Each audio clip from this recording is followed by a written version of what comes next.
इस वीडियो में हम गौतम बुद्ध के द्वारा कहा गया एक ऐसा सूत्र जानेंगे जिसका अर्थ ज्यादातर लोगों द्वारा गलत तरह से समझा गया है। बुद्ध कहते हैं, अच्छे कर्मों को करने में जल्दी करें, पाप से मन को हटाएं। शुभ कर्म करने में ढील करने पर मन पाप में रत हो जाता है। बुद्ध के द्वारा कहे गए इस सूत्र का एक एक शब्द समझने वाला है। सबसे पहले बुद्ध ने अच्छे कर्म की बात करी, तो ये प्रश्न स्वाभाविक है कि अच्छा कर्म क्या होता है। इस प्रश्न का उत्तर है, अच्छा कर्म वो है जिसे करने के बाद आपको संतोष और शांति मिले।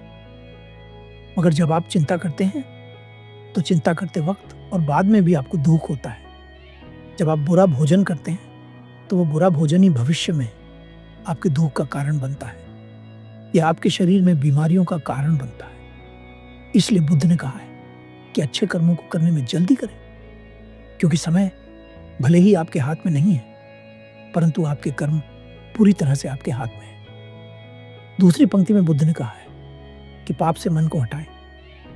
सबसे पहले समझते हैं कि पाप क्या है और फिर समझेंगे कि मन को पाप से कैसे हटाएं। देखिए, पाप वो है जो आपके जीवन को नर्क बना दे। उदाहरण से समझें, अगर आप गलत तरीके से बैठे हैं तो भी आप पाप कर रहे हैं। कैसे? आपका गलत तरीके से बैठना आपके भीतर आलस्य पैदा करता है और आलस्य आपको कर्महीन बनाता है। कर्महीनता को आप ऐसा समझें जैसे रुका हुआ पानी।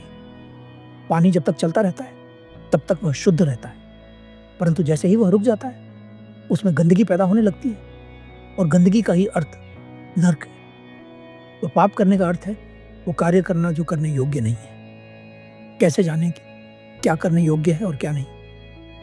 इस प्रश्न का आसान सा उत्तर है, जिस कार्य को करने के बाद पछताना पड़े वह कार्य करने योग्य नहीं है। फिर बुद्ध ने कहा है कि पाप से मन को हटाएं। इस प्रश्न का उत्तर बुद्ध के द्वारा कही गई अगली पंक्ति से समझिए। शुभ कर्म करने में ढील करने पर मन पाप में रत होने लगता है। जीवन बिल्कुल ऐसा है जैसे आप एक पहाड़ पर गाड़ी चढ़ा रहे हैं और इस गाड़ी की खास बात यह है कि इसमें कोई ब्रेक नहीं है। या तो आप इसे चलाएंगे या फिर ये खुद चलेगी। आप चलाएंगे तो ये ऊपर की ओर चलेगी, अगर ये खुद चलेगी तो उल्टी चलेगी, नीचे की ओर। अब यहाँ पर लोग क्या गलती करते हैं? वे जानते हैं कि गाड़ी खुद चल रही है और ऊपर चढ़ने की बजाय नीचे की तरफ जा रही है, परंतु वे चुपचाप बैठे हैं और सोच रहे हैं कि यह उनके भाग्य में लिखा है। जैसे जैसे वह गाड़ी नीचे की तरफ जा रही है, उनका जीवन और नर्क बनता जा रहा है। वे दुखी हैं, परेशान हैं, पर एक्सीलरेटर पर पैर रखकर गाड़ी को ऊपर की तरफ नहीं चढ़ाना चाहते, क्योंकि उनके भीतर इतनी हिम्मत नहीं है कि वे ऐसा कर सकें। अब हो सकता है कि कुछ लोगों के मन में यह प्रश्न उठे कि मरना तो नीचे जाकर भी है और ऊपर जाकर भी, तो फर्क क्या पड़ता है कि गाड़ी कहाँ जा रही है? इस प्रश्न का उत्तर है, अगर गाड़ी खुद चल रही है तो वह गड्ढे में भी कूदेगी, इन पत्थरों पर भी चढ़ेगी। कहने का मतलब यह है कि दुख आपके जीवन में ज्यादा आएगा, और कब आएगा आपको पता भी नहीं चलेगा, क्योंकि गाड़ी को इतनी समझ नहीं है कि सामने गड्ढा है या पत्थर है, मुझे साइड से जाना चाहिए, कुछ भी आ जाए। लेकिन अगर आप खुद गाड़ी चलाएंगे तो गड्ढे से भी बचेंगे और पत्थर से भी, मौत तक थोड़ा आराम से पहुंचेंगे।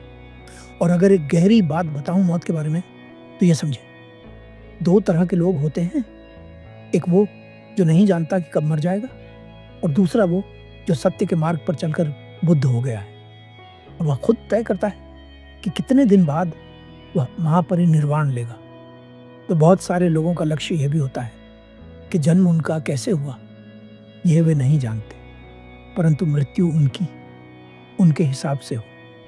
ये बातें हवा में नहीं हो रही हैं। हमारे सामने ऐसे बहुत सारे उदाहरण हैं जिन्होंने कहकर समय पर अपना शरीर त्यागा है। सबसे बड़ा उदाहरण खुद बुद्ध है।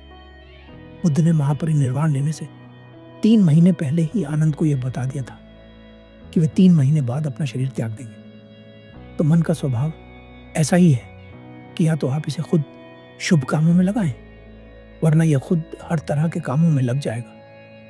अब वे काम अच्छे हों या बुरे, यह आप तय नहीं करेंगे, मन खुद करेगा। मुझे पूरा विश्वास है कि बुद्ध का यह सूत्र आपको अच्छे से समझ आ गया है और आपके जीवन के बदलने की शुरुआत हो चुकी है। धन्यवाद।